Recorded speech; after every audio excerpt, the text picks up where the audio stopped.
তিনি সূক্ষ্মদর্শী, সব জানতা। পৃথিবীর কোন চোখ ওনারা দেখতে পায় না, কিন্তু তার চোখ সবাইরে দেখে। চিল্লায় বলেন তো তিনি কে? সব তিনি দেখতে পান, সব তিনি শুনতে পান। সাত আকাশের উপর সিদরাতুল মুনতাহা, তার উপরে আল্লাহর আরশ, তার উপরে আল্লাহর কুরসি, সেখানে আল্লাহ তাআলা সমাসীন। এই আরশের উপর থেকে আল্লাহ তাআলা জমিনের অতল গহ্বরে, কোন জঙ্গলে, কোন গুহার ভিতরে কোন পিপিলিকাও যদি হেঁটে যায়, আল্লাহ বলে এত উপর থেকে ওই পিঁপড়ার হেঁটে চলার পায়ের আওয়াজটাও আমি আল্লাহ শুনতে পাই। এজন্য কেউ যেটা শোনে না, শোনে কে? কেউ যেটা দেখে না, দেখে কে? কেউ যেটা পারে না, পারে কে? আওয়াজ করে বলেন, আল্লাহ কি আমাদের কাছে না দূরে? আমার বাবা মা আমার যত কাছে, তার চাইতো আমার বেশি কাছের কে? আমার স্ত্রী আমার যত কাছের, তার চাইতো আমার বেশি কাছের কে? আমি আমার যত কাছের, তার চাইতো আমার বেশি কাছের কে? আল্লাহ তাআলা তিনি যে আমাদের কাছের, এটা বোঝানোর জন্য তিনি কোরআনে দুটি শব্দ ব্যবহার করেছেন। আওয়াজ করে বলতে হবে, কটি? দুটি। এক জায়গায় ব্যবহার করেছেন করিব, আরেক জায়গায় ব্যবহার করেছেন আকরাব। রব্বুল আলামিন বলেন, وَإِذَا سَأَلَكَ عِبَادِي عَنِّي فَإِنِّي قَرِيبٌ أُجِيبُ دَعْوَةَ الدَّاعِ إِذَا دَعَانِ فَلْيَسْتَجِيبُوا لِي وَلْيُؤْمِنُوا بِي لَعَلَّهُمْ يَرْشُدُونَ। রব্বুল আলামিন বলেন, নবী হে, আমার বান্দারা যখন তোমাকে জিজ্ঞেস করে আমি কোথায়, তুমি বলে দাও ইন্নী করিব, আমি কাছে। আল্লাহু আকবার। তিনি কাছে। আল্লাহর হাবিব সাল্লাল্লাহু আলাইহি ওয়াসাল্লামকে আল্লাহ কমান্ড দিলেন, আপনি বলে দেন, যখনই উম্মতেরা জিজ্ঞেস করবে আল্লাহ কোথায়, আমি কোথায়, আপনি বলে দেন ফাইন্নী করিব, আমি কাছে। আরেক জায়গায় আল্লাহ ব্যবহার করলেন আকরাব, কাছে না। করিব মানে কাছে, আর আকরাব মানে সবচাইতে কাছে। The closest one, the most closest one, সবচাইতে কাছে। ওয়া নাহনু আকরাবু ইলাইহি মিন হাবলিল ওয়ারিদ। তোমার পেছনে যে স্পাইনাল কর্ড, শির দ্বারা, ব্যাকবোন, মেরুদণ্ড, যেটা আমাদের দেহের একেবারে মাঝখানে, আল্লাহ বলে আমি ওইটারও কাছে। কোন কোন মুফাসসিরিন ইকরাম বলেন, আমাদের যে খাদ্যনালী আর শ্বাসনালী, এটা আমার ঘাড়ের যত কাছে, আমার আল্লাহ আমার তার চাইতেও বেশি কাছে। তার মানে এই আয়াত দ্বয় থেকে আমরা বুঝতে পারলাম আল্লাহ দূরে নন, তিনি আমাদের কাছে। তিনি আমাদের কাছে, ডাকলেই তিনি সাড়া দেন। সুবহানাল্লাহ পড়েন। ভায়া হয়ে তার কাছে যাওয়া লাগে না, মিডিয়া হয়ে যাওয়া লাগে না। আমার সাথে দেখা করতে হইলে কত ভায়া হয়ে আসা লাগে, পাওয়া যাচ্ছে না। কিন্তু আল্লাহরে পাইতে হইলে অ্যাপয়েন্টমেন্ট লাগে। আওয়াজ করে বলতে হবে মুসলমান, আল্লাহরে কাছে পেতে সিরিয়াল লাগে। আল্লাহ বলে ডাক দিলেই আমার আল্লাহ আমার ডাকে সাড়া দেয়। চিল্লায় বলেন ঠিক কি না? এজন্য বুখারীর বর্ণনায় বিশ্বনবী বললেন, ফাইন যাকারানি ফি নাফসি যাকারতুহু ফি নাফসি। আমার বান্দা যদি আমারে একা একা ডাকে, মুহূর্তের মধ্যে আমি আমার বান্দারেও একা একা ডাকতে শুরু করে দে। ফাইন যাকারানি ফি নাফসি যাকারতুহু ফি নাফসি। আমার কোন বান্দা যদি আমারে একা একা স্মরণ করে, আমি আমার বান্দারে একা একা স্মরণ করি। ওয়া ইন যাকারানি ফি মালাইন যাকারতুহু ফি মালাইন খায়রিম মিনহু। আর আমার বান্দা যদি আমাকে একা একা স্মরণ না করে বিশাল মহাসমাবেশে স্মরণ করে, তাহলে আমি আল্লাহ তাআলা আমার আরশে ফেরেশতাদেরকে নিয়ে এর চেয়ে বড় মহাসমাবেশ করে আমার বান্দারে স্মরণ করি। ওয়া ইন তাকাররাবা ইলাইয়া বিশিবরিন তাকাররাবতু ইলাইহি যিরাআন। আমার বান্দা যদি আমার দিকে এক বিঘত আসতে চায়, আমি আমার বান্দার দিকে এক হাত এগিয়ে যাই। আপনি এক হাত আল্লাহর কাছে যেতে চাইলে আল্লাহ এক হাত এগিয়ে যায়। ওয়া ইন তাকাররাবা ইলাইয়া যিরাআন তাকাররাবতু ইলাইহি বাআন। আমার কোন বান্দা যদি আমার দিকে এক হাত এগিয়ে আসে, আমি আমার বান্দার দিকে দুই হাত এগিয়ে যাই। ওয়া ইন আতানি ইয়ামশি আতাইতুহু হারওয়ালা। আমার বান্দা যদি আমার দিকে হেঁটে হেঁটে আসতে চায়, আমি আমার বান্দার কাছে যাওয়ার জন্য দৌড়ে দৌড়ে ছুটে যাই। এজন্য আওয়াজ করে বলতে হবে, আল্লাহ কাছে না দূরে? আরো জোরে, কাছে না দূরে? দ্য মোস্ট ক্লোজেস্ট ওয়ান, সবচাইতে কাছে। চাইলেই আমরা আল্লাহর কাছে যেতে পারি। আমরা আজকে জেনে যেতে চাই কি কাজ করলে আল্লাহর নৈকট্য পাওয়া যায়, কি কাজ করলে আল্লাহর কাছে যাওয়া যায়। দুইটা সোর্স থেকে জানবো। কয়টা সোর্স? এক হচ্ছে কোরআন, আরেক হচ্ছে সুন্নাহ। আওয়াজ করে জবাব দেন। এক হচ্ছে, আরেক হচ্ছে।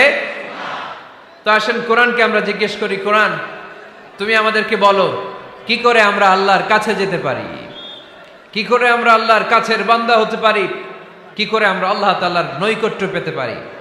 এবার কোরআন আমাদেরকে প্রেসক্রিপশন দিচ্ছে, শোনো, তোমরা যদি আল্লাহর নৈকট্যপ্রাপ্ত বান্দা হতে চাও তাহলে সেজদায় লুটিয়ে পড়ো। কোরআনের নির্দেশ হচ্ছে সেজদায় লুটিয়ে পড়ো, আল্লাহর নৈকট্য হাসিল করো।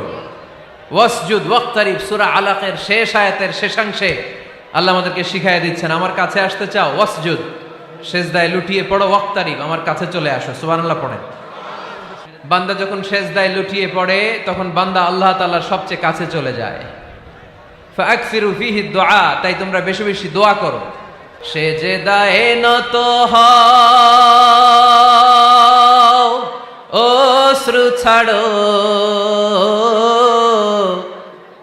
প্রভুর শরণে হৃদয় গাড়ো। সেজদায়ে নত হও, অশ্রু ছাড়ো, প্রভুর শরণে হৃদয় গাড়ো। প্রাণ খুলে সব ব্যথা বলো প্রভুকে, বলো প্রভুকে। রাত কি কেটে যাবে ঘুমে অলসে, রাত কি কেটে যাবে ঘুমে অলসে। তুমি কি জানবে না তোমার নিজেকে, প্রভুকে। রাত কি কেটে যাবে ঘুমে অলসে, ঠিক কিনা? ঘুমে অলসে আমাদের রাত কেটে যায়, সেজদা দেওয়ার সময় নাই। কখন প্রভুর দরবারে হাজিরা দেব, কখন সেজদা দেব? আল্লাহর হাবিব সাল্লাল্লাহু আলাইহি ওয়াসাল্লাম বললেন, আকরাবু মা ইয়াকুনুল আবদু মির রাব্বিহি ওয়া হুয়া সাজিদ ফাকসিরু ফিহি দুআ। তোমরা যখন সেজদায় লুটিয়ে পড়ো তখন তোমরা আল্লাহর সবচাইতে কাছে চলে যাও। এজন্য ওই সময় বেশি বেশি আল্লাহর কাছে চেয়ে নাও। সুবহানাল্লাহ পড়েন। মনের যত আকুতি আছে, যত জ্বালা আছে, যত বেদনা, সেজদায় পড়ে আল্লাহরে বলার দরকার আছে না নাই? কারণ কেউ যেটা শোনে না, শোনে কে? পরীক্ষায় ভালো করতে চান, সেজদায় লুটিয়ে পড়ে আল্লাহরে বলেন। নেককার স্ত্রী চান, সেজদায় পড়ে আল্লাহরে বলেন। নেককার সন্তান চান, সেজদায় লুটিয়ে পড়ে আল্লাহরে বলেন। বিসিএস পরীক্ষায় টিকতে চান, সেজদায় লুটিয়ে পড়ে আল্লাহকে বলেন। পাসপোর্ট দিয়ে রেখেছেন, ভিসা হয় না, সেজদায় লুটিয়ে পড়ে আল্লাহরে বলেন। মনের যত জ্বালা, যত যন্ত্রণা, যত আকুতি, যত হাহাকার, সেজদায় লুটিয়ে পড়ে আল্লাহরে বলেন। কারণ আল্লাহর দরবার এমন দরবার, এই দরবার থেকে কেউ কোনোদিন খালি হাতে ফিরে না। চিল্লায় বলেন ঠিক কিনা? কেউ ফিরে না খালি হাতে আল্লাহরে তোর দরবারেতে, তাই না? আকরাবু মা ইয়াকুনুল আবদু মির রাব্বিহি ওয়া হুয়া সাজিদ। বান্দা যখন সেজদায় লুটিয়ে পড়ে, বান্দা আল্লাহর সবচাইতে কাছে চলে যায়। এই কথাটা মনে থাকবে আপনাদের সবার। আমরা কখন আল্লাহর সবচেয়ে কাছে যাই?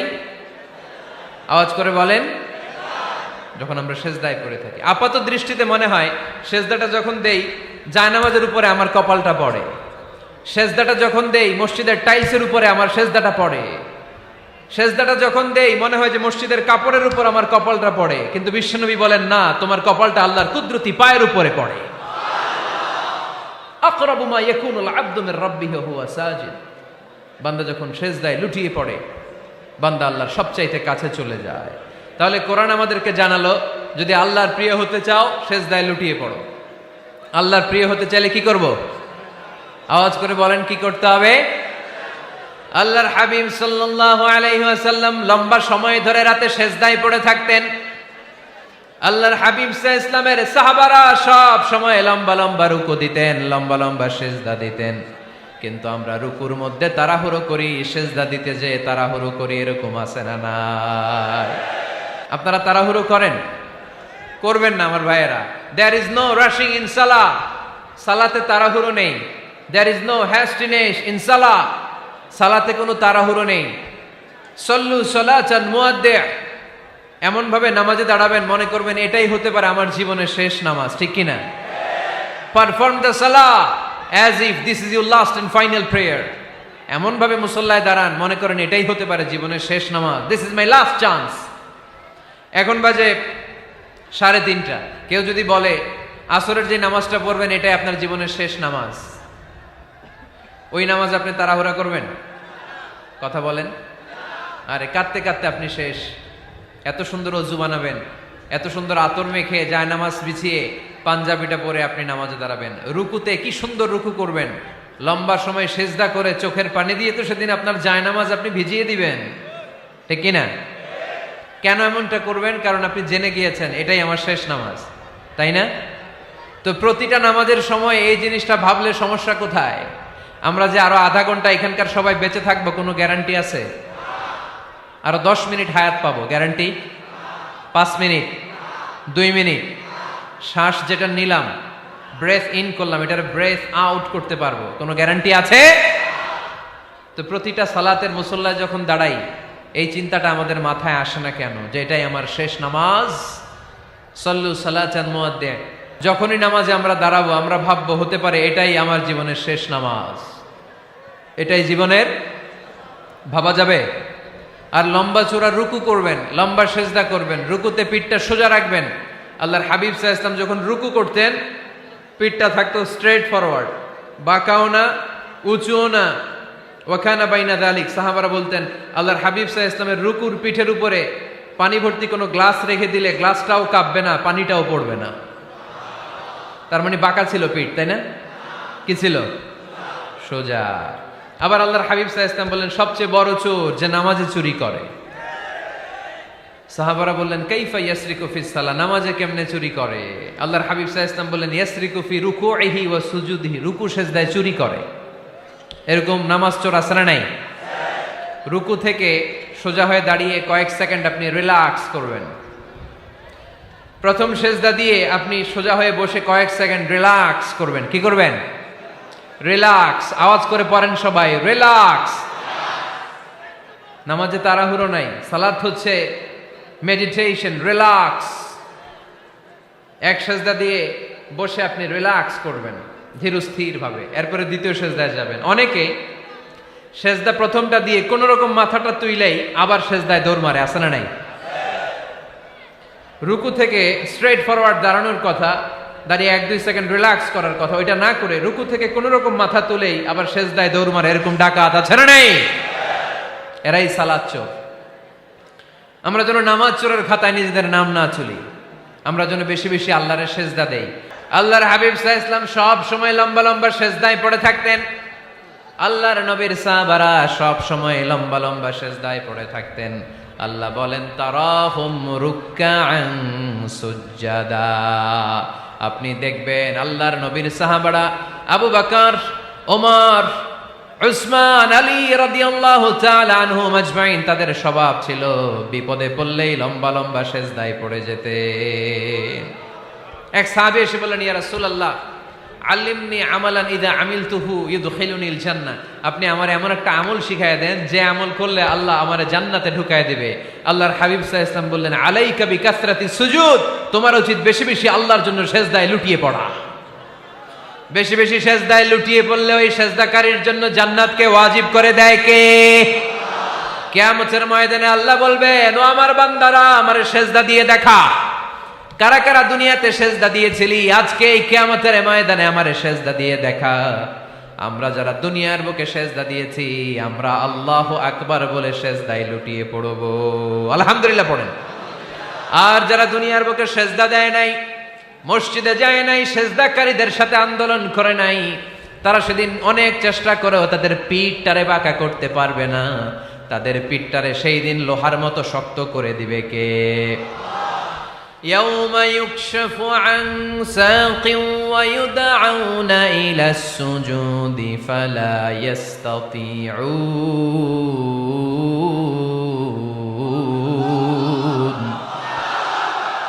সেদিন আল্লাহ তাআলা উনার পায়ের গোছা উন্মুক্ত করবেন, পায়ের গোছা দেখাবেন আর বলবেন সেজদা দাও, সেজদা দাও। কারা দুনিয়াতে সেজদা দিয়েছো এখনই টের পাওয়া যাবে। আমরা আল্লাহু আকবার বলে সেজদায় লুটিয়ে পড়ব। কিন্তু যারা দুনিয়ায় সেজদা দেয় নাই এরা অনেক চেষ্টা করো পিঠটারে বাঁকাই করতে পারবে না, সেজদা তো দূরের কথা, এদের পিঠটারে লোহার রডের মতো শক্ত করে দিবে কে? এই দুনিয়াতে আমরা খালি চোখে যা দেখি সব কিছু সেজদা করে কারে? সূরার রহমানে আল্লাহ বললেন ওয়ান নাজমু ওয়াশ-শাজারু ইয়াসজুদান, আকাশের তারকারাজি আর জমিনের বৃক্ষরাজি সব কিছু সেজদা দেয় একজন রে, তিনি কে? আকাশের তারাগুলো সেজদা দেয় কারে? এই গাছপালাগুলো সেজদা দেয় কারে? দেখছেন কোনোদিন? দেখেন নাই? ওই চোখ আমাদের নাই, তাই আমরা দেখি না। এই পৃথিবীর সব কিছু জিকির করে আল্লাহ, কিন্তু ওই কান আমাদের নাই, এজন্য আমাদের কান দিয়ে আমরা শুনি না। রব্বুল আলামিন বলেন ওয়া ইম মিন শাইইন ইল্লা ইউসাব্বিহু বিহামদিহি ওয়ালাকিন লা তাফকাহুনা তাসবিহাহুম। নবমণ্ডল ভূমণ্ডল যেখানেই যেটা থাকে না সব কিছু জিকির করে কার? এই যে আকাশের পাখিগুলো উড়ে বেড়ায়, পাখিগুলো জিকির করে কার? নদী নালা জিকির করে কার? সাগর মহাসাগর জিকির করে কার? পাখিরা যায় উড়ে যায় আকাশের ওই নীলিমায়, নদীরা যায় ছুটে যায় সাগরের ওই মোহনায়। পাখ পাখালি আর সাগর নদী, পাখ পাখালি আর সাগর নদী কার গুণগান গায়? আল্লাহু আল্লাহ আল্লাহু আল্লাহ আল্লাহর গুণগান গায়। সবাই পড়েন আল্লাহু আল্লাহ আল্লাহু আল্লাহ আল্লাহর গুণগান গায়। সুবহানাল্লাহ পড়েন। ওয়া ইম মিন শাইইন ইল্লা ইউসাব্বিহু বিহামদিহি ওয়ালাকিন লা তাফকাহুনা তাসবিহাহুম। পৃথিবীতে যা দেখো খালি চোখে সব কিছু আল্লাহর তাসবিহ পড়ে, সব আল্লাহর জিকির করে, সব আল্লাহর সেজদা দেয়। ওয়ান নাজমু ওয়াশ-শাজারু ইয়াসজুদান, আকাশের তারা দুনিয়ার বৃক্ষরাজি সেজদা দেয় একটা সত্তাকে, তিনি কে? অস্ট্রেলিয়ায় একটা শহর আছে সিডনি, সিডনিতে একটা জঙ্গল আছে, ওই জঙ্গলে একটা গাছ মানুষের মতো করে টু দ্য ডাইরেকশন অফ কিবলা, কেবলামুখী হয়ে এখনো রুকু দিয়ে আছে। সুবহানাল্লাহ পড়তে পারলেন না আওয়াজ করে? অনেক ক্যালেন্ডারে ছবিটা দেখা যায়, পেপার কাটিং আমি দেখেছি।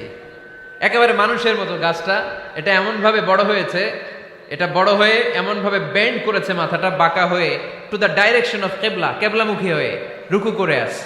অনেক গাছ আছে সেজদা করে আছে। গোটা বিশ্বের যা কিছু দেখা যায় সব কিছু সেজদায় লুটিয়ে পড়ে কার জন্যে?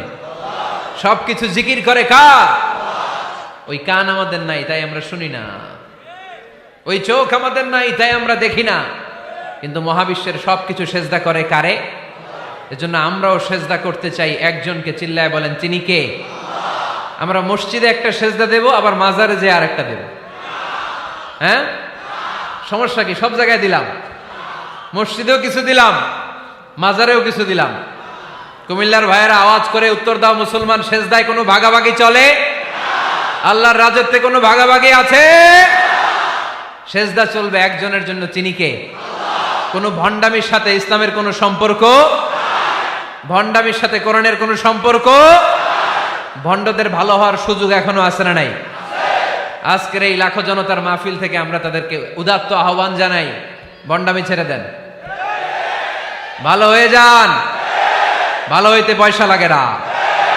দোদেল বান্দা কালমা চোর, না পায় শ্মশান না পায় ঘোর, দিন থাকিতে আয়রে পথে ছাইড়া দে ভণ্ডামি, ভণ্ডামি ভণ্ডামি ভণ্ডামি, ছাইড়া দে ভণ্ডামি। ঠিক কিনা? নামাজ কালাম পড়ে না, ইবলিশ শয়তানের নানা। এরকম আছে? নামাজ টামাজ নাই, লাল শালু গায়ে দেয়া, গোসল করে না, মাথার চুল দাড়িতে জট পাকানো, বছরে গোসল করে একবার, বছরের একবার ওই গোসলের পানি মুরিদরা খাইয়া সব শেষ। এরকম আছে না নাই? এই অপরিচ্ছন্নতার সাথে, এই নোংরামির সাথে, এই মেন্টালি ডিসঅর্ডারের সাথে পরিচ্ছন্ন ইসলামের কোনো সম্পর্ক আছে? নামাজ কালাম পড়ে না, ইবলিস শয়তানের নানা, ধর্মের একখান খুঁটি ধইরা কয়দিন করবা হয়রানি, ভণ্ডামি ভণ্ডামি ভণ্ডামি, ছাইড়া দে ভণ্ডামি। ঠিক কিনা? দোদেল বান্দা কালমা চোর, না পায় শ্মশান না পায় ঘোর, দিন থাকিতে আইরে পথে ছাইড়া দে ভণ্ডামি ভণ্ডামি ভণ্ডামি ভণ্ডামি, ছাইড়া দে ভণ্ডামি। আওয়াজ তুলে বলেন ঠিক কিনা? কোন ভণ্ডামির সাথে আমাদের সম্পর্ক আছে? এই কপালটারে সৃষ্টি করেছে কে? আমার দেহটারে তৈরি করেছে কে? আমার এই কপাল দিয়ে সেজদা পাওয়ার উপযুক্ত একটাই সত্তা, চিল্লায় বলো মুসলমান, তিনি কে? মনে থাকবে? আল্লাহ ছাড়া অন্য জায়গায় সেজদা দিবেন? মাজারে সেজদা দিবেন? বাজারে সেজদা দিবেন? সেজদা দিবেন কারে? সেজদা দিলেই লাভ, সেজদা দিলেই। তাহলে কোরআন আমাদেরকে শেখালো ওয়াসজুদ ওয়াক্তারিব, prostrate and be closer to me. তোমরা না আল্লাহর কাছে যেতে চাও? তোমরা না আল্লাহর নৈকট্য প্রাপ্ত বান্দা হতে চাও? তোমরা না আল্লাহর কাছের মাহবুব পেয়ারা বান্দা হতে চাও? তাহলে সেজদায় লুটিয়ে পড়ো, সেজদায় লুটিয়ে পড়ো, আল্লাহ তাআলা তোমাদেরকে কাছে টেনে নেবে। আওয়াজ তুলে বলেন ঠিক কিনা? মুসা আলাইহিস সালাম ফেরাউনের সামনে যেয়ে দাঁড়ালেন। ফেরাউনের জাদুকররা বিশাল বড় বড় বাঘ বানালো, সিংহ বানালো, সাপ বানালো। মুসা আলাইহিস সালাম দেখে ভড়কে গেলেন, ভয় পেয়ে গেলেন। আল্লাহ বললেন, মুসা ভয় নাই, তোমার লাঠিটা খালি ফেলো। কি ফেলো? মুসা আলাইহিস সালামকে একটা লাঠি দিছে কে? লাঠি ফেলার সাথে সাথে মুহূর্তের মধ্যে হাইয়াতান তাসআ, বিশাল এক অজগর সাপ। এই বিশাল অজগর সাপ ফেরাউনের জাদুকরদের বানানো সব ভাগ, ভাল্লুক, সিংহ আর সাপগুলো রেখে বিশাল ফানা ধরে আছে। আর সাপ বলতে শুরু করেছে, আর কি আছে নিয়ে আয়। সুবহানাল্লাহ কইতে পারলেন না? এই দৃশ্য দেখার সাথে সাথে ফেরাউনের রাজপ্রাসাদের সামনে যতগুলো জাদুকর ছিল, কোরআন বলে ফাউলকিয়াস সাহারাতু সাজিদিন। এই দৃশ্য দেখা মাত্রই ফেরাউনের নিয়ে আসা বড় বড় জাদুকরগুলো মুসা আলাইহিস সালামের সামনে দাঁড়িয়ে আল্লাহর জন্য সেজদায় লুটিয়ে পড়েছে। ফাউলকিয়াস সাহারাতু সাজিদিন, সেজদায় লুটিয়ে পড়ে ঘোষণা দিল, আমি ফেরাউনরে মানি না, আমি কোন নাস্তিককে মানি না, আমি মুসার রব, হারুনের রব, বনি ইসরাইলের রব, আল্লাহর জন্য সেজদায় লুটিয়ে পড়লাম। চিল্লায় পড়েন আল্লাহু আকবার।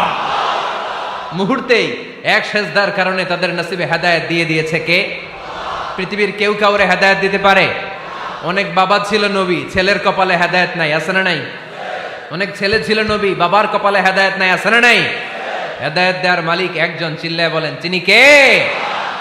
একটা সিজদা, একটা সিজদা, একটা সিজদার আদেশকে অমান্য করার কারণে ইবলিস জাহান্নামীদের সর্দার। চিল্লায় বলেন ঠিক কিনা?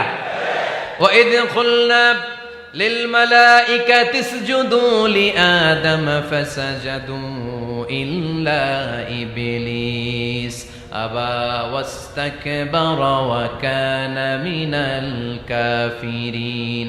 আল্লাহ বললেন, ও ফেরেশতা কুল সবাই আমার আদেশ মোতাবেক আদমকে সেজদা করো। সবাই সেজদা করলো, একজন ছাড়া, সে কে? আরো জোরে বলেন। অস্বীকার করলো, ওয়াস্তাকবার, অহংকার দেখালো, ওয়া কানা মিনাল কাফিরিন, কাফেরদের অন্তর্ভুক্ত হলো, জাহান্নামীদের সর্দার হলো। কয়টা সেজদার আদেশ? আওয়াজ করে বলেন, কয়টা সেজদার আদেশ অমান্য করছে? সেজদা কয়টা দেয় নাই? আপনি দেন নাই কয়টা? হ্যাঁ, আমরা দেই নাই কয়টা? এক সেজদা না দিয়া জাহান্নামীদের লিডার। আমরা সেজদা মিস করছি কয়টা? কয়টা? মুসলমান সেজদায় লুটিয়ে পড়তে হবে একজনের খুশির জন্য, তিনি কে? তাহলে কোরআনকে যে প্রশ্ন করেছি, কোরআন সব উত্তর দিয়ে ফেললো। কোরআন আমাদেরকে জানিয়ে দিল, তোমরা সবাই আল্লাহর নৈকট্যপ্রাপ্ত বান্দা হতে চাও, আল্লাহর কাছের বান্দা হতে চাও, তাহলে ওয়াসজুদ কি করো? সবাই বলে নাই, আওয়াজ করে বলো মুসলমান, ওয়াসজুদ মানে কি? সেজদা করো। সেজদা করলেই আল্লাহর কাছে যাওয়া যায়। মনের যত জ্বালা যন্ত্রণা দুঃখ ব্যথা আপনি সেজদায় পড়ে আল্লাহরে বলেন। কোনো ভায়া লাগবে না, কোনো মিডিয়া লাগে না, কোনো সিরিয়াল লাগে না, কোনো অ্যাপয়েন্টমেন্ট লাগে না। ডাকতে দেরি, ডাকে সাড়া দিতে দেরি হয় না। তাহলে কোরআনের আলোকে আজকে আমরা জেনে গেলাম আল্লাহর কাছে যেতে হলে সেজদায় লুটিয়ে পড়তে হয়। সুন্নাহকে যদি আমরা জিজ্ঞেস করি বিশ্বনবী রেখে যাওয়া সুন্নাতে যদি আমরা একটু তালাশ করি, একটু স্ক্যানিং করি, একটু চোখ গোলাই, তাহলে সুন্নাহ আমাদেরকে বলে বেশি বেশি নফল ইবাদত করো আর আল্লাহর নৈকট্য হাসিল করো। নফল ইবাদত আওয়াজ করে বলতে হবে। সুন্নাহ কি বলে? বুখারীর বর্ণনা, আল্লাহর হাবিব সাল্লাল্লাহু আলাইহি ওয়াসাল্লাম বলেন, মা ইয়াজালু আবদি ইয়াতাকাররাবু ইলাইয়া বিন-নওয়াফিল, বান্দা যত বেশি নফল ইবাদত করতে থাকে, করতে করতে করতে করতে বান্দা আমার কাছের নৈকট্য প্রাপ্ত বান্দা হয়ে যায়। হাত্তা উহিব্বাহু, এরপর আমি আমার বান্দারে এত ভালোবাসি, কুনতু সামআহুল্লাযী ইয়াসমাউ বিহি, বান্দা যখন শুনে সে তার নিজের কান দিয়ে শুনে না, আমি আল্লাহর কানে শুনে। কুনতু বাসারাহুল্লাযী ইউবসিরু বিহি, বান্দা যখন দেখে নিজের চোখে দেখে না, আমি আল্লাহর চোখে দেখে। ওয়ায়াদাহুল্লাতী ইয়াবতিশু বিহা, বান্দা যখন কিছু ধরে বান্দার হাতে ধরে না, আমি আল্লাহর হাতে ধরে। ওয়ারিজলাহুল্লাতী ইয়ামশি বিহা, বান্দা যখন হেঁটে যায় ওর নিজের পায়ে হাঁটে না, কেমন যেন আমি আল্লাহর পায়ে হাঁটে। আওয়াজ করে বলতে হবে আল্লাহু আকবার। মানে আল্লাহ বুঝাতে চাইলেন আমি তখন তার কান হয়ে যাই, আমি তখন তার চোখ হয়ে যাই, আমি তখন তার হাত হয়ে যাই, আমি তখন তার পা হয়ে যাই, আমার আর তার মাঝে আর কোনো ফারাক থাকে না, সে আমার একেবারে নিকটে চলে আসে। আওয়াজ করে পড়েন সুবহানাল্লাহ। এজন্য বিশ্বনবী সাল্লাল্লাহু আলাইহি ওয়াসাল্লাম বদরের প্রান্তরে তলোয়ার নাই, ঘোড়া নাই, ওট নাই, সৈন্য সামন্ত নাই, না খেয়ে হাড্ডি সারা ৩১৩ জন মুসলমানকে নিয়ে আল্লাহর উপর ভরসা করে বদরের প্রান্তরে দাঁড়ালেন। আর ওইদিকে কাফেরদের সৈন্যবাহিনী ছিল ১,০০০। কয় হাজার? মুসলমান কয়জন? মাত্র ৩১৩ জন। ওদের কাছে অস্ত্র শস্ত্রে সজ্জিত সেনাবাহিনী, বিশ্বনবীর ৩১৩ জনের কাছে তলোয়ার নাই, ঘোড়া নাই, কিচ্ছু নাই। বিশ্বনবী আল্লাহর উপর ভরসা করে এক মুষ্টি বালি নিয়ে, ওয়াশাহাতিল ওযু, কাফেরদের চোখগুলো ধ্বংস হোক বলে তিনি বালুগুলো ছড়িয়ে দিলেন। মুহূর্তের মধ্যে ১,০০০ সৈন্যবাহিনীর কাফের সৈনিকদের চোখের মধ্যে ধূলিকণা পৌঁছে দিল কে? আল্লাহর হাবিব সাল্লাল্লাহু আলাইহি ওয়াসাল্লাম বদরের প্রান্তর থেকে এক মুষ্টি বালু নিয়ে বললেন শাহাতিল ওযু, বলে তিনি বালু ছুড়ে মারলেন। ১,০০০ সৈন্যবাহিনীর চোখের মধ্যে বালু ছড়াই দিছে কে?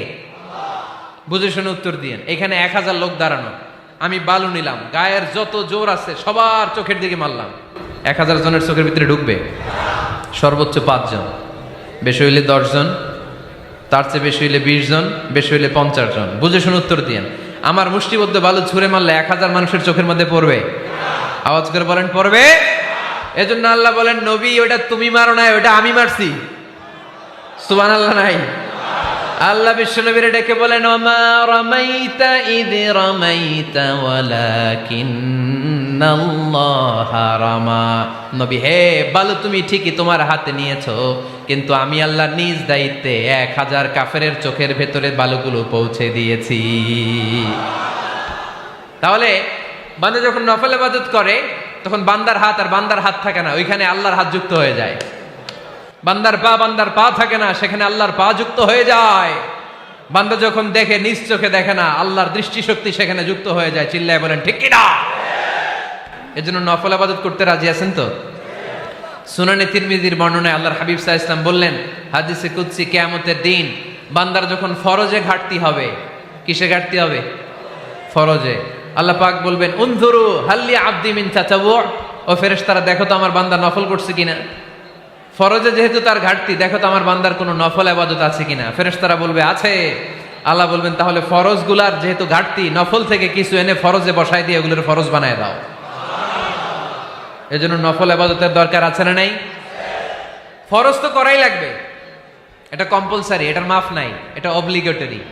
নফল করে আল্লাহর কাছে যাওয়া যায়। নফল হচ্ছে ওভারটাইম, যে আল্লাহর কাছে যেতে হলে কি করতে হয়? সেজদা দিতে হয়।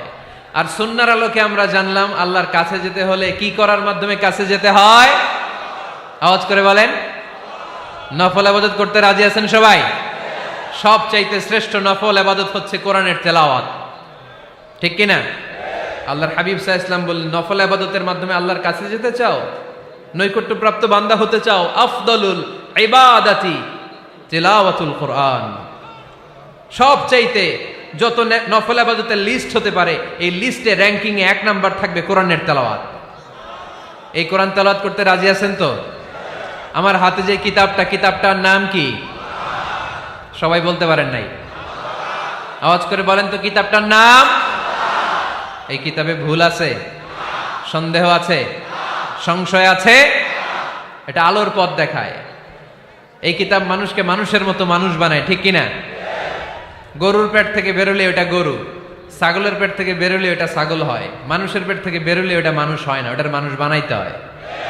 মানুষ বানানোর জন্য কোরআন পড়ার দরকার আছে না নাই? তাহলে নফল আবাদত করে আমরা আল্লাহর নৈকট্য পেতে চাই। এক নাম্বার যে আবাদতের কথা আপনাদেরকে শোনালাম সেটা হচ্ছে কোরআনের তেলাওয়াত। রাজি আছেন সবাই? ফজরের পরেই এই নিমসার এলাকায়, এই কুমিল্লা এলাকায় কোরআনের সুমধুর বাণীতে আমাদের গ্রামগুলো মুখরিত থাকতে হবে। আওয়াজ করে বলেন ঠিক কিনা? একটা সময় ছিল আমার বাংলার ৬৮,০০০ গ্রাম থেকে ফজরের পর কোরআনের ধ্বনি শোনা যেত। ৬৮,০০০ গ্রাম থেকে মক্তবগুলো থেকে আল্লাহর বাণী শোনা যেত। কিন্তু এখন নানা ষড়যন্ত্রের কবলে পড়ে আমাদের মক্তব বন্ধ হচ্ছে, আমাদের কোরআন তেলাওয়াত থেমে যাচ্ছে। কোরআনের তেলাওয়াত কশিনকালেও থামায় দেওয়া যাবে না। চিল্লায় বলেন ঠিক কিনা? রোজ সকালে শুনতাম আগে আল কোরআনের বাণী রে, আল কোরআনের বাণী। এখন শুনি সারে গামার দীপ্ত ফ্যান ফ্যানানি। ধর্মপ্রাণ মুসলমান আজকাল হয়েছে মডার্ন। ধর্মপ্রাণ ধর্মপ্রাণ আমরা বড়ই ধর্মপ্রাণ। নামাজ রোজার কিছু নাই, ভুলেও ধরি না কোরআন। ধর্মপ্রাণ ঠিক কিনা? প্রতিদিন কোরআন শিখায় যে তার পকেট যায় ফাঁকা রে, তার পকেট যায় ফাঁকা।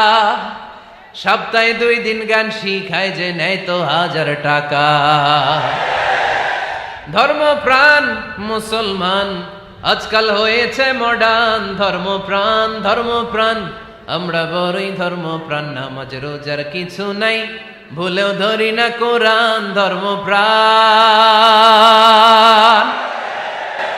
আমরা কি এমন ধর্মপ্রাণ হতে চাই? ফজরের পর আমাদের সিলেবাস কি? কোরআন তেলাওয়াত। আওয়াজ করে সবাই বলেন, ফজরের সালাতের পরে আমাদের প্রতিটি পরিবারে, প্রতিটি ঘরের সিলেবাস কি? তাহলে কোরআন তেলাওয়াত করব। 2 নাম্বার তাহাজ্জুদের সালাত পড়ব। ফজরই তো পড়তে পারি না, তাহাজ্জুদ পড়ব কখন? তাহাজ্জুদ পড়লে আপনার মর্যাদা বাড়ায় দিবে কে? রব্বুল আলামিন বলেন, ওয়া মিনাল লাইলি ফাতাহাজ্জাদ বিহি নাফিলাতান লাকা আসা আন ইয়াবআসাকা রাব্বুকা মাকামাম মাহমুদা। তাহাজ্জুদের নামাজ যারা পড়বে তাদের মর্যাদা বাড়িয়ে দেয় কে? কারণ ওই মুহূর্তে আল্লাহ প্রথম আকাশে নেমে আসেন আর ডাকে, আলা মিন মুস্তাগফিরিন আগফিরালা। কার ক্ষমা দরকার? ক্ষমা চা, ক্ষমা করে দেব। আলা মিন মুস্তাকসিন আকসুলা। কার খাবারের দরকার? পোশাকের দরকার? চাও, দিয়ে দেব। চাও, কার কি লাগবে? চাও, আমি দিয়ে দেব। রমজানে তাহাজ্জুদ পড়ার একটা সুবর্ণ সুযোগ, কারণ সাহারি খাওয়ার জন্য তো ওঠাই লাগে। একটু তাহাজ্জুদের অভ্যাস করব আমরা। রাজি আছি তো সবাই? 3 নম্বর নফল ইবাদত হচ্ছে দোয়া। সবাই সবার জন্য দোয়া করব। অনেকে কয়, হুজুর আমার দোয়া আমি করবো, ওরটা ওই করবো, এর লাগে আমি করুম কেন? আছে না নাই? না, এটা ভুল। নিজের জন্য করবেন, অন্যের জন্য করবেন। মা মিন আবদিন মুসলিম ইয়াদউ লিআখিহিল মুসলিম ইল্লা ক্বালা লাহুল মালাকু ওয়া লাকা বিমিসলিন। কোন বান্দা যখন তার ভাইয়ের জন্য দোয়া করে, ফেরেশতারা বলে, আল্লাহ এই দোয়াটা যে দোয়া করছে আগে তার জন্য কবুল করে নাও। আপনি দোয়া করলেন, আল্লাহ আমার ভাই অসুস্থ, তারে সুস্থ করে দাও। ফেরেশতারা বলে, আল্লাহ যিনি দোয়া করতেছে তার যদি কোনো অসুস্থতা থাকে আগে তারে সুস্থ করে দাও। এটার মধ্যে চোখের পানি জুড়ে দিবেন, আবেগ জুড়ে দিবেন, মুহূর্তেই আরশের মধ্যে যে নক করবে। চোখের পানির দাম আল্লাহর কাছে খুব বেশি। 2 ফোঁটা পানি, 2 ফোঁটা পানি আল্লাহর কাছে প্রিয়। আওয়াজ করে বলেন, কয় ফোঁটা? 2 ফোঁটা। এক হচ্ছে জিহাদের ময়দানে রক্তের ফোঁটা, আরেক হচ্ছে অনুতপ্ত বান্দার চোখের পানির ফোঁটা। অনুতপ্ত বান্দা যখন অনুতপ্ত হয়ে কাঁদে, তার চোখের পানি চোখ বেয়ে নাকের ডগাবে মাটিতে পড়ার আগেই ওই বান্দার সব গুনাহ আল্লাহ মাফ করে দেয়। তাহলে প্রথমে কোরআন তেলাওয়াত, তারপর তাহাজ্জুদের নামাজ, তারপরে দোয়া। 4 নম্বরে জিকির। জিকির নফল ইবাদত, ঠিক কিনা? জিকির করতে করতে স্টেজের উপরে উঠে যাবেন আপনারা সবাই। ফাযকুরুল্লাহ কামা আল্লামাকুম। জিকির ওইভাবে করো যেভাবে আল্লাহ শিখিয়েছেন। আল্লাহ কিভাবে শিখিয়েছেন? ওয়াযকুরু রাব্বাকুম ফি নাফসিক।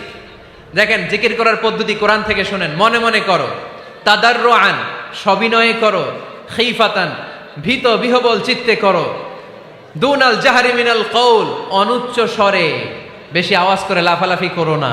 এটা হচ্ছে জিকির করার পদ্ধতি। জিকির করার পদ্ধতি আল্লাহর হাবিব শিখালেন, আহাব্বুল কালামি ইলাল্লাহি আরবাআ, আল্লাহর কাছে সবচেয়ে প্রিয় কথা কয়টি? 1 নাম্বার সুবহানাল্লাহ, 2 নাম্বার আলহামদুলিল্লাহ, 3 নাম্বার লা ইলাহা ইল্লাল্লাহ, 4 নাম্বার আল্লাহু আকবার। এর চেয়ে শ্রেষ্ঠ জিকির আর হতে পারে? আবার আল্লাহর হাবিব সাল্লাল্লাহু আলাইহি ওয়াসাল্লাম বললেন, মান ক্বালা লা ইলাহা ইল্লাল্লাহ দাখালাল জান্নাহ, একবার লা ইলাহা বলে যে মরতে পারবে তার জন্য জান্নাত ওয়াজিব করে দিবে কে? আল্লাহ। এই জিকিরগুলো করবেন হাতের গিড়ায়, আঙ্গুলের গিড়া আছে না, ডান হাত তোলেন তো, এরকম গিড়াগুলো দেখান তো আমারে, এইভাবে সুবহানাল্লাহ সুবহানাল্লাহ সুবহানাল্লাহ, এটা সুন্নাত, পারা যাবে? আব্দুল্লাহ ইবনে আমর ইবনে আল-আস বলেন, রাআইতু রাসূলুল্লাহি সাল্লাল্লাহু আলাইহি ওয়াসাল্লাম ইয়াকিদু তাসবিহা বিয়ামিনি, আমি নিজ চোখে আল্লাহ রাসূল সাল্লাল্লাহু আলাইহি ওয়াসাল্লামকে ডান হাতের গিড়াতে এরকম তাসবিহ পড়তে দেখেছি। সুবহানাল্লাহ পড়েন, নীরবে নিঃশব্দে জিকির করবেন। হ্যাঁ, এটা ঠিক। তালিমের জন্য একটু আওয়াজ করে প্রয়োজনে মাঝে মাঝে জিকির করা যায়, যেমন এইভাবে পড়েন, সুবহানাল্লাহ আলহামদুলিল্লাহ লা ইলাহা ইল্লাল্লাহ, সুবহানাল্লাহ লা ইলাহা ইল্লাল্লাহ মুহাম্মাদুর রাসূলুল্লাহ সাল্লাল্লাহু আলাইহি ওয়াসাল্লাম। এই যে আপনাদেরকে এখন আমি তালিম দিলাম, এই তালিমের উদ্দেশ্যে সুন্দরভাবে অল্প আওয়াজে জিকির করা যায়, কিন্তু চিৎকার চেঁচামেচি করে, আমার দিকে তাকান, এদিকে তাকান, চিৎকার চেঁচামেচি করে লাফালাফি করে জিকির করা যাবে? জিকির করতে করতে প্যান্ডেলের বাঁশের মাথায় ওঠা যাবে? যিনি জিকির পরিচালনা করতেছেন ওনার ঘাড়ে ওঠা যাবে? যাবে? আল্লাহর হাবিব সাল্লাল্লাহু আলাইহি ওয়াসাল্লাম জিকির করতেছেন, আবু বকর ওমরে ফারুক বসা, আবু বকর রাদিয়াল্লাহু জিকির করতে করতে আল্লাহ রাসূলের ঘাড়ে। হাদিসে আছে না এগুলা? কথা কয় না। আল্লাহর হাবিব সাল্লাল্লাহু আলাইহি ওয়াসাল্লাম তাসবিহ পড়তেছেন, ওমরে ফারুক জিকির করতে করতে এশকের ঠেলায় আল্লাহর নবীর কান্দে। গোটা বিশ্বের কোন হাদিসের কিতাবে এই পন্থায় জিকির দেখানো যাবে? কোরআনের কথা শুনেন, ফাযকুরুল্লাহা কামা আল্লামাকুম, ওইভাবে আল্লাহর জিকির করো যেমন করে আল্লাহ তোমাদের শিখিয়েছেন। কোন হাদিস দেখাতে পারবেন যে আবু বকর রাদিয়াল্লাহু তাআলা আনহু জিকির করতে করতে, আরব দেশে সৌদিতে ছিল খেজুর গাছ, জিকির করতে করতে খেজুর গাছের আগায়, ওমরে ফারুক খেজুর গাছের আগায়, এগুলো পেলেন কোথায়? কেন এগুলো করেন? আল্লাহর হাবিব সাল্লাল্লাহু আলাইহি ওয়াসাল্লাম না, আল্লাহর হাবিব সাল্লাল্লাহু আলাইহি ওয়াসাল্লাম যেভাবে জিকির শিখিয়েছেন আমরা ওইভাবে করব। বরকত দিবে কে? 5 নাম্বার নফল ইবাদত, দান খয়রাত করব। রাজি আছেন? গোপন দান, গোপন দান আল্লাহর রাগ কমায় দেয়। কোন কারণে আমার রব যদি আমার উপর রেগে থাকে, আমি গোপন দান করলে ওই রাগটা মুহূর্তে ঠান্ডা হয়ে যায়। আল্লাকা সিররুন ইনদাল্লাহ বাইনাকা আনতা ওয়া বাইনাল্লাহ, আল্লাকা সাদাকাতুন তাখফা লা ইয়ালামুহা ইল্লাল্লাহ, আল্লাকা সিররুন ইনদাল্লাহ বাইনাকা আনতা ওয়া বাইনাল্লাহ, আল্লাকা সাদাকাতুন তাখফা লা ইয়ালামুহা ইল্লাল্লাহ। সুবহানাল্লাহ পড়েন। তোমার আর তোমার রবের এমন কোন গোপন বিষয় আছে নাকি যেটা তুমি আর তোমার রব ছাড়া কেউ জানে না? তুমি জীবনে এরকম গোপন দান করছো নাকি যেটা আল্লাহ ছাড়া কেউ দেখেনি? ওই দানটা আল্লাহ পছন্দ করে। সর্বশেষ কথা বলি, শেষ কথা, মানুষকে খাওয়াবেন। মানুষকে কি করবেন? খাওয়ানোর চেয়ে ভালো নফল ইবাদত আছে? কি করবেন? খাইবেন। কি করবেন? খাওয়াতে রাজি আছেন তো? কিয়ামতের দিন আল্লাহ তাআলা বলবে, এই বনি আদম, আমি তোমার কাছে খাবার চাইছিলাম, তুমি আমারে খাবার দাও নাই। বনি আদম বলবে, আল্লাহ আপনি যদি খাবার চাইতেন খাবারের বস্তা নিয়ে যাইতাম। আল্লাহ তাআলা বলবেন, এই যে না খেয়ে থাকা পথ শিশুগুলো, শীতের রাতে শুয়ে থাকা না খেয়ে থাকা শিশুগুলো খাবার চেয়েছিল, তুমি খাবার দাও নাই, ওদেরকে খাওয়ালেই আমি আল্লাহকে খাওয়ানো হয়ে যেত। এজন্য মানুষকে খাওয়াবেন। রাজি আছেন তো?